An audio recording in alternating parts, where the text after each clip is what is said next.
Story 1. I had been working construction for about 3 years when this happened. It was not the career I imagined for myself when I was younger, but after dropping out of college halfway through my second year because I could not afford it anymore, I needed something that paid decently. Construction fit the bill. The work was hard and the hours were long, but it kept me in good shape, and I was making enough to rent a small apartment and save a little on the side. Most days I drove to job sites, but my truck had been in the shop for the past week with transmission problems I could not afford to fix right away. So I had been taking the metro to get around. It was cheaper than Uber and honestly not that bad during off-peak hours. But today I had to go across town in the middle of the afternoon to pick up some paperwork from the main office, and the train was packed. I got on at my stop and immediately realized I was going to be standing for a while. Every seat was taken, and there were already people holding on to the overhead rails. I grabbed a pole near the door and settled in for the ride. That was when I noticed him. A teenager, maybe 16 or 17, sprawled across an entire row of seats. He was lying down with his legs stretched out, his backpack taking up 2 more seats, and his phone blasting music loud enough that I could hear it over the noise of the train. No headphones, just his phone speaker playing some rap song at full volume. People were standing all around him. An older woman with grocery bags, a guy in a suit who looked exhausted, a mother holding a toddler, and this kid was just lying there like he owned the place, scrolling through his phone without a care in the world. I watched for a minute, waiting to see if anyone would say something. No one did. Everyone just stood there, either too tired or too polite to deal with it. The train stopped at the next station and more people got on. Now it was getting uncomfortably crowded. I was pressed up against strangers, trying to keep my balance as the train lurched forward. And this kid was still taking up 5 seats. I walked over to him. Hey, can you move your bag so I can sit down? He looked up at me, rolled his eyes, and smirked. Teen? Nah, I don't think so, man. Then he went back to his phone like I was not even there. Something in me snapped. Maybe it was because I had been on my feet all morning hauling drywall up 3 flights of stairs. Maybe it was the tone of his voice. Maybe it was the fact that his music was still blaring and no one was doing anything about it. Whatever it was, I was done being polite. I grabbed his bag. I felt the weight of it first to make sure there was nothing fragile or expensive inside. It was light, probably just clothes or books. Then I threw it down the aisle toward the other end of the train car. It skidded across the floor and stopped near the far doors. The kid sat up immediately, his face going from smug to shocked. Teen, what the fuck are you doing? Me, making space. Teen, you better go get my bag right now. Me, you can either fight me or go get it yourself. I stood there and waited. I am 90 kilograms, most of it muscle from years of physical labor. This kid was lanky, all arms and legs with no real build to him. I could see him doing the math in his head, trying to decide if this was worth it. After about 5 seconds, he got up and stormed down the aisle to grab his bag, muttering under his breath the whole way. As soon as he moved, I sat down in the spot he had been hogging. Then I looked at the people standing nearby. Me, feel free to sit. The older woman with the grocery bags sat down immediately, giving me a grateful nod. The guy in the suit took another seat. The mother with the toddler sat down and adjusted her kid on her lap. Within seconds, all 5 seats were filled. The teenager came back, his bag slung over his shoulder, and saw that there was no space left. His face turned red. Teen, are you serious right now? Those are my seats. Me, they are not your seats. They are public seats. And if you want me to move, you are going to have to make me. He stood there for a second, looking at me, then at the other people sitting down. I could see him considering it. His hands clenched into fists. His jaw tightened.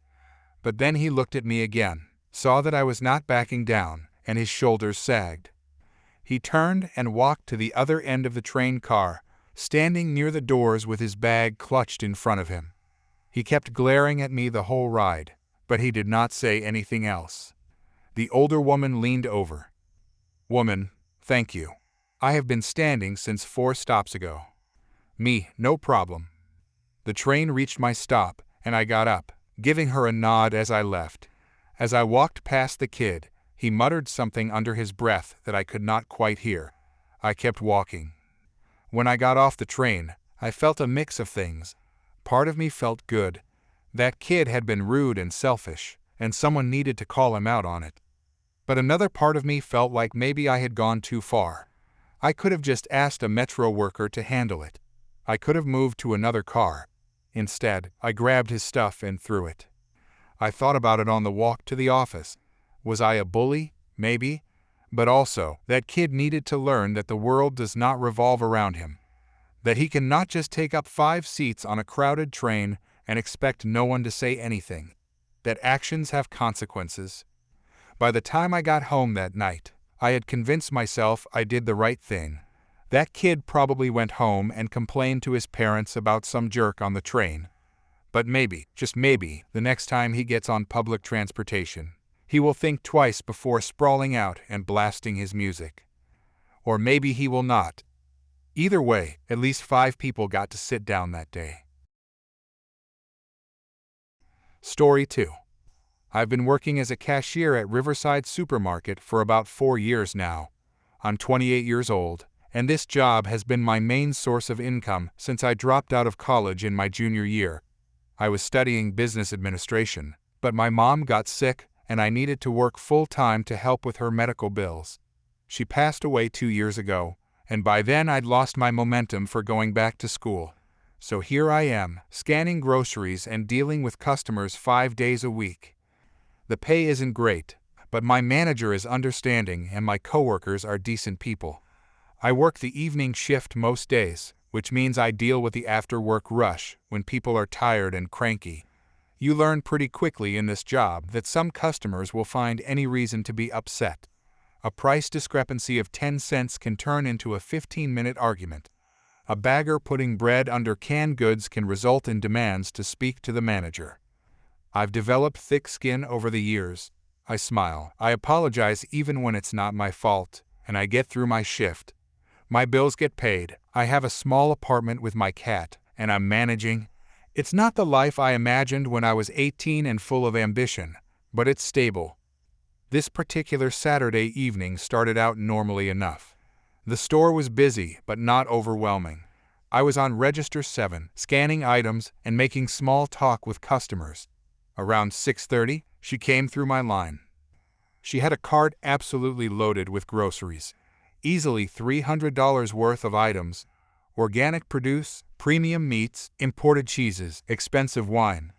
I started scanning everything while she stood there scrolling through her phone, not acknowledging me at all. I was about halfway through her order when I glanced up at her for just a second. I wasn't glaring or making a face. I literally just looked up. Maybe I was checking to see if she had more items or if she was ready to pay. It was a completely normal, neutral glance. Her, excuse me, what was that look? Me, I'm sorry. Her, that look you just gave me. What was that about? Me, I wasn't giving you any kind of look. I was just scanning your groceries. Her, don't lie to me. I saw it. You looked at me like I was dirt on your shoe. Me, I apologize if I gave that impression. I didn't mean anything by it. Her, you're judging me, I can tell. I took a deep breath and continued scanning her items. Me, I'm not judging anyone. I'm just doing my job. Her, I don't appreciate your attitude. Me, I don't have an attitude. Would you like to speak to a manager? Her, maybe I will. She pulled out her phone and started typing aggressively. I finished scanning all her items and gave her the total. Me, your total is $347.62. She looked up from her phone. Her, I'm not paying that. Me, I'm sorry. Her, I said I'm not paying. You were rude to me. You looked at me wrong. Me, ma'am, I need payment for the groceries. Her, no. This is emotional compensation for your rudeness. Me, that's not how this works. You need to pay for the items or I'll have to void the transaction. Her, I'm taking these groceries and you can't stop me. She grabbed the cart and started pushing it toward the exit. I immediately pressed the button to call for a manager and loss prevention. Me, ma'am, you need to come back and pay. Her, this is emotional compensation. She was moving fast toward the automatic doors. Our store has a security system on the carts where the wheels lock if they go past a certain point outside the building without being deactivated. It's designed to prevent exactly this situation. She pushed the cart through the doors, and immediately the front wheels locked up. The cart stopped dead, and she stumbled forward. Her, what the hell? She tried pushing again, but the cart wouldn't budge. That's when the alarm started going off, a loud beeping that echoed through the front of the store. Her, move. She rammed the cart forward, but the locked wheels just scraped against the concrete. She pulled it back and rammed it again, and again. The alarm kept blaring. Our loss prevention officer, a guy in his 40s who'd worked security for years, came jogging over. Loss prevention. Ma'am, you need to come back inside and pay for those items. Her, get away from me. Loss prevention. You're attempting to steal merchandise. Come back inside now. Her, I'm not stealing. This is compensation. She rammed the cart one more time. Some of the groceries fell out onto the ground. A jar of pasta sauce smashed on the concrete. Loss prevention, that's enough. You need to stop. He reached for the cart to wheel it back inside. She let go of the cart and slapped him across the face. The sound was loud enough that several customers nearby gasped. His head snapped to the side and he stumbled back. Loss prevention, you just assaulted me. Her, you touched my cart. He pulled out his radio. Loss prevention, call the police. We have an assault and attempted theft. Her, I didn't assault anyone. He attacked me. Me, I saw the whole thing. She hit him. Several other customers who had witnessed it nodded in agreement. One person was recording on their phone. Her, you're all lying. You're all in on this together. Loss prevention, stay right there. The police are on their way. Her, I'm leaving. She tried to walk away, but he stepped in front of her, not touching her but blocking her path. Loss prevention, you're not going anywhere. Within 5 minutes, 2 police officers arrived. They approached the scene where she was still screaming about conspiracy and discrimination. Officer 1, what's going on here? Loss prevention. This woman attempted to leave the store with over $300 worth of unpaid merchandise. When I tried to stop her, she assaulted me. Officer 2, is that true? Her, no, they're lying. I'm a sovereign customer. Officer 1, a what? Her, a sovereign customer. I don't consent to your corporate laws. Officer 2, ma'am, did you pay for these groceries? Her, I don't have to. The cashier was rude to me. Officer 1, so you didn't pay. Her, it's emotional compensation. Loss prevention, I'd like to press charges for assault. Officer 2, ma'am, turn around and put your hands behind your back. Her, you can't arrest me. Officer 1, you're being arrested for theft and assault. Her, I'm a sovereign customer. I don't recognize your authority. Officer 2, turn around now. She tried to run, but Officer 1 caught her arm.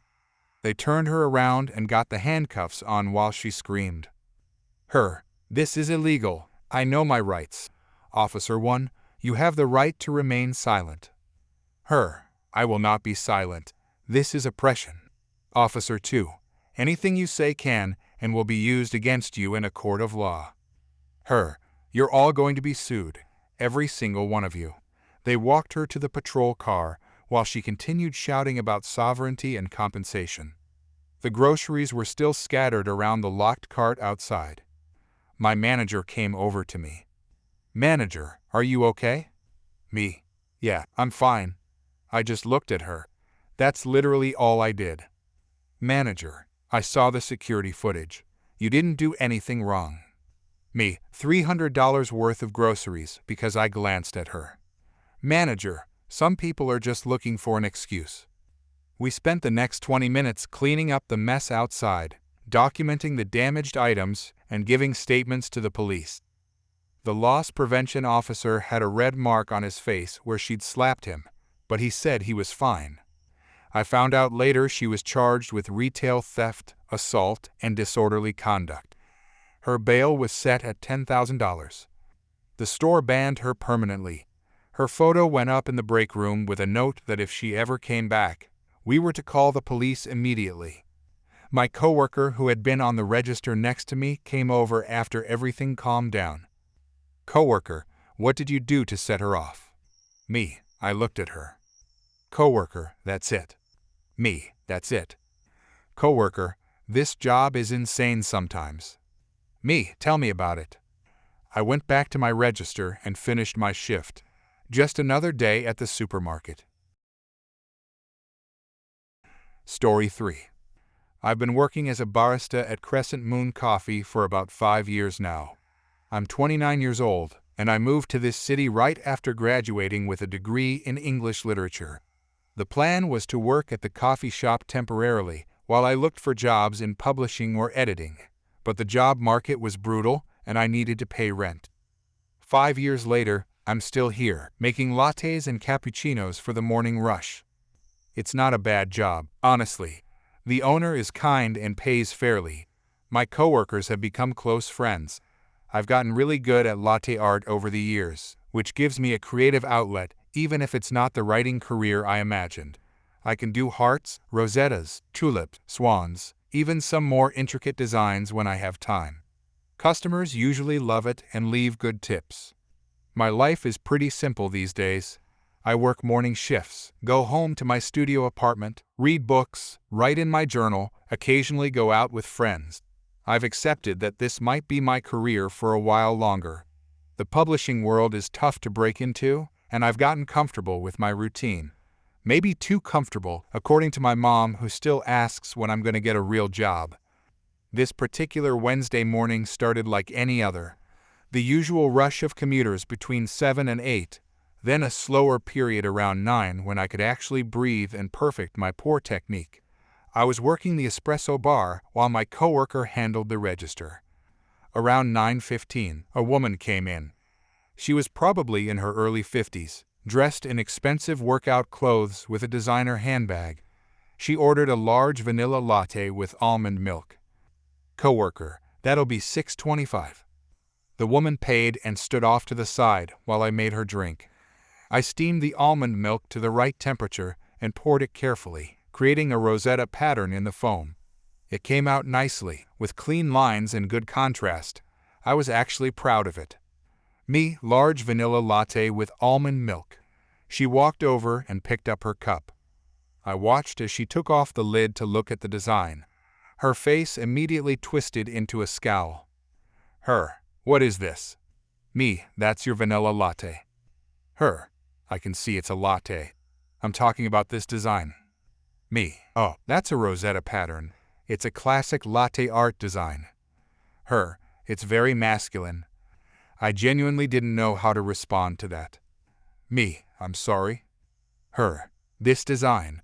It's too masculine. I wanted something feminine. Me, it's just foam. I can remake it with a different design if you'd like. Her, you should have known to make it feminine without me asking. Look at me. Do I look like someone who wants masculine coffee art? Me, I didn't realize latte art had gender. I can do a heart shape instead if you prefer. Her, it's too late now. You've already ruined my morning. She stood there staring at her cup like it had personally offended her. My coworker caught my eye and gave me a look that said, here we go. Me again, I'm happy to remake it with whatever design you'd like.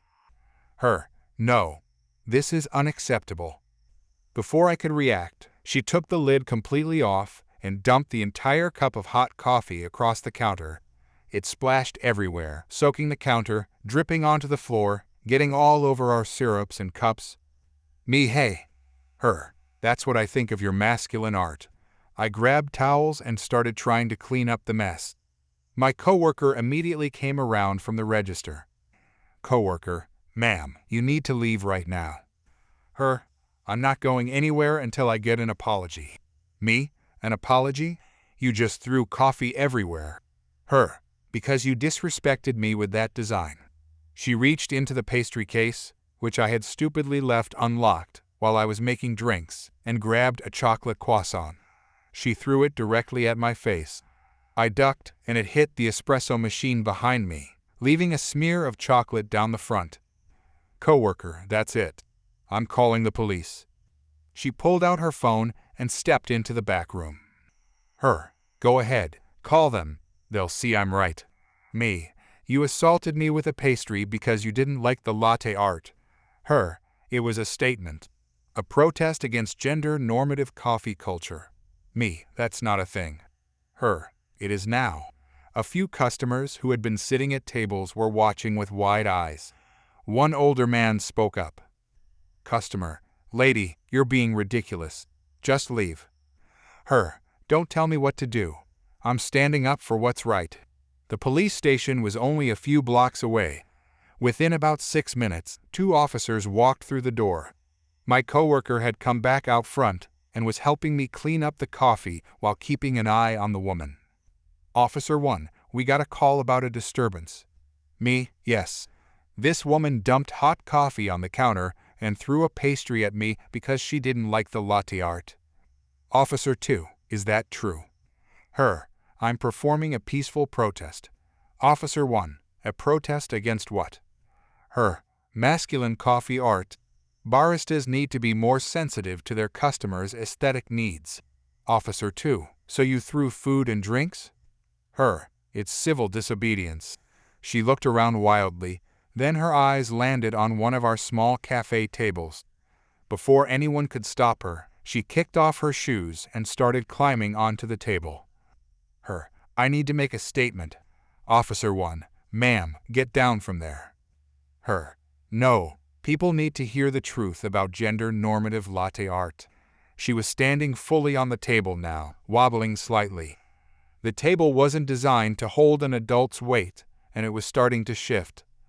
Her, I am here today to protest the systematic oppression of feminine expression in coffee culture. Officer 2, get down right now. Her, coffee shops need to respect women. We deserve beautiful, feminine designs. The table gave a loud creak. One of the legs buckled slightly. Officer 1, seriously, that table is going to collapse. Her, I will not be silenced. She raised her arms dramatically like she was giving a speech to thousands of people instead of 3 confused customers and 2 annoyed cops. That's when her foot slipped on the smooth surface of the table. She went down fast, arms windmilling. Both officers lunged forward and caught her before she hit the ground. She was suspended between them, still trying to shout about coffee oppression. Her, unhand me. I'm a peaceful protester. Officer 2, you're under arrest for disorderly conduct and assault. Her, assault? I didn't assault anyone. Me, you threw a pastry at my face. Her, that was symbolic. Officer 1, it was assault. Turn around. They set her on her feet and turned her around. She tried to pull away, but Officer 2 held her firmly while Officer 1 got the handcuffs on. Her, this is illegal. I have freedom of speech. Officer 2, you have the right to remain silent. Her, I will not remain silent about masculine latte art. Officer 1, anything you say can and will be used against you in a court of law. Her, you're all part of the problem. Coffee culture is toxic. They walked her toward the door. She was still shouting about oppression and feminine expression and her rights as a customer. Officer 2, you folks okay?